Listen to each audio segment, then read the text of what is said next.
Everyone, welcome to my new video. जैसा कि आप सबको पता है कि लास्ट वीडियो में हमने लीनियर मॉडल किया था, तो आज हम सेकंड मॉडल करने वाले हैं जो कि है इंटरेक्टिव कम्युनिकेशन मॉडल।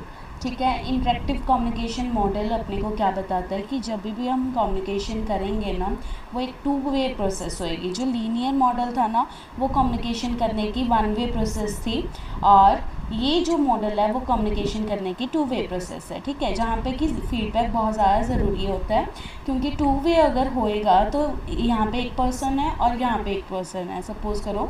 तो यहाँ पे अगर अपन ने मैसेज कहीं पे भी भेजना है तो वहाँ पे फीडबैक होना बहुत ज़्यादा ज़रूरी हो जाता है। इसलिए कहते हैं कि कम्युनिकेशन में एक फीडबैक होना ज़रूरी है, और ये linear model interactive model of communication अपने को बताता है। और ये इस मॉडल ने अपने रिकॉग्नाइज़ किया है जो रिसीवर होता है ना, वो इम्पॉर्टेंट रोल प्ले करता है, और एक एक्टिव रोल भी प्ले करता है रिसीवर।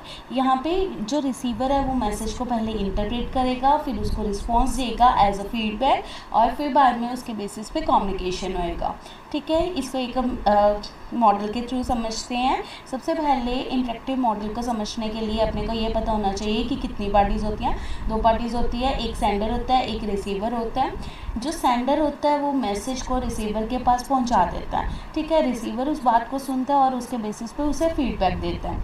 सेंडर का खुद का एक एक्सपीरियंस होता है और रिसीवर का भी खुद का एक एक्सपीरियंस होता है, उसके बेस पे वो मैसेज समझता है और अपना फीडबैक देता है। इसी क्या कहते हैं, इंटरेक्टिव मॉडल ऑफ कम्युनिकेशन होता है। और जो ये इंटरेक्टिव मॉडल ऑफ कम्युनिकेशन आप करते हैं ना, उसके लिए फेस टू फेस कम्युनिकेशन होना बहुत ज़्यादा ज़रूरी होता है, तभी तो फीडबैक आएगा। ठीक है, उसके बाद आता है इंटरेक्टिव मॉडल ऑफ कम्युनिकेशन का सब पार्ट जो आता है ओसगुड मॉडल ऑफ कम्युनिकेशन। कौन सा है? ओसगुड मॉडल ऑफ कम्युनिकेशन है। ये बहुत ज़्यादा इंपॉर्टेंट है, पेपर में भी कई बार आता है। इसका ईयर भी लर्न कर लेना, 1954 में आया था।